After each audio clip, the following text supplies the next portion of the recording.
What's up, Poke fans? It's Gelf from the PokeBankClub, and welcome to the first behind the scenes of where it all goes down. Roughly about here is where it all goes down. That's where I do all the grading, where I source all the inventory for the cards, and where I also like to take all my fun TikToks. But here today, I just wanted to show you how it all really goes down. Like, this has been a little bit of a journey for me. We're now approaching about 4 weeks into me trying to start my own online Pokemon store, and it's been a lot of fun, a lot of work. I've gotten a lot done in the time, so I was able to do mostly all the background work that you want to need. So I'm now ready to actually get on my feet and running. I'm able to sell on all the platforms, so that's really cool and awesome. Also, I was able to get my reseller certificate, which is super important for anyone out there trying to start their own reselling business or trying to get into the Pokemon space and start selling cards. That'll help you tremendously. So depending on the state you're in, you might want to look into that.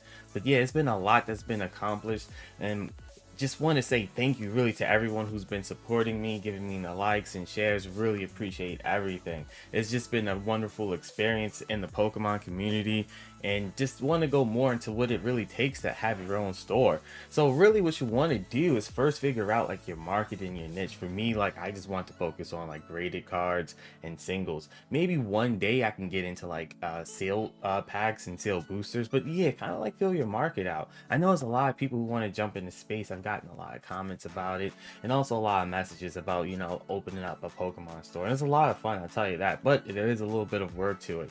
But yeah, just figure out what your niche is and what your market is, and also just kind of figure out how you want to talk to your customers. And what I mean by that is just like, if you want to be in the space of trying to go live or in the space of just uploading content, kind of focus on your grind there and see how that takes you. But honestly, I tell you this, whatever you do, just make sure you're having fun and just do it for the love of it. That's what really makes me happy, you know, it keeps me going. There's ups and downs in the business, I will tell you that. Like my Facebook marketplace, oh my goodness, did I tank on that. Trying to get good cards. I saw a lot of bangers, but actually when I got to them, oh my goodness, a lot of them had dents and bends and rips. So, you know, it was kind of, the only one that actually had the rip, honestly, was like that Mewtwo armor. It's really tiny, you can't see it, but it was the Mewtwo armor. That is a dope card. I may be misquoting it, but I think like a PSA 10 is something crazy, like $700 or something. I've seen some damaged ones go on eBay for like $20 or something. It gets crazy with that card.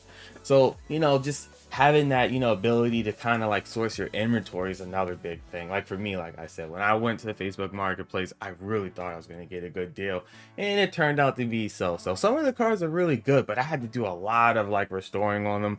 And I don't know if you can really see it back there, but I do have my great light there, and that's not the two lights you see there, just a little light in between with a magnifying glass. And I have like a little other things to kind of doctor up cards and, you know, kind of fix them up. Nothing to get them back to like complete 100% you know, their original value or beaut, but you know, it gets them to a good point. But honestly, like, it was about maybe like 40 or 50 cards in that Facebook marketplace deal that were salvageable, and a lot was just like, oh no, I'm not even going to bother with it. In my opinion, they're always just damaged, and it's understandable because, you know, it was a young kid. I think the kid said, I think the mom said the kid was like maybe 7. I'm not even sure. I know with my Pokemon cards, I was a little rough with them. I tried to keep them safe, but you know, when you're a kid, how it is. But I will say this, is the irony of all of that is that like, they had binders and all of them were sleeved in the binders, but they were just like basic cards.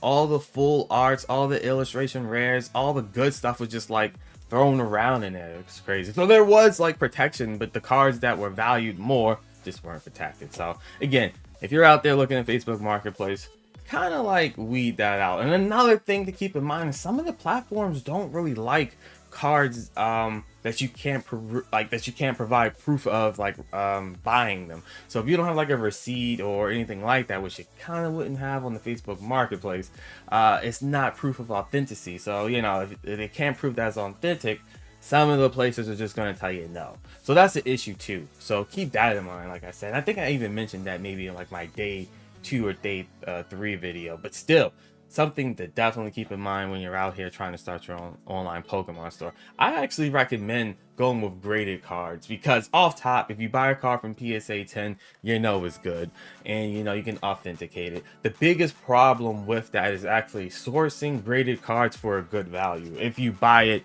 below market value, then you have a little upflip. But if you do not and you get it above market value, then you're kind of one of those areas where you may want to hold on to it. Hopefully the market switches up, and then of course you can sell it for more than what you got it for. But it just depends.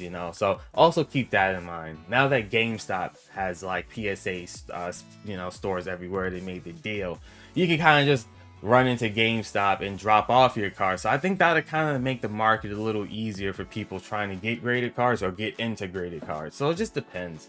But yeah, like these are just the little tips and things that I went through in my progress. Like I said, I'm still an early bird, still pretty new into it. I'm only getting close to 1 month, so pretty excited about everything. But anyone out there trying to do it, I definitely recommend it. It's a lot of fun.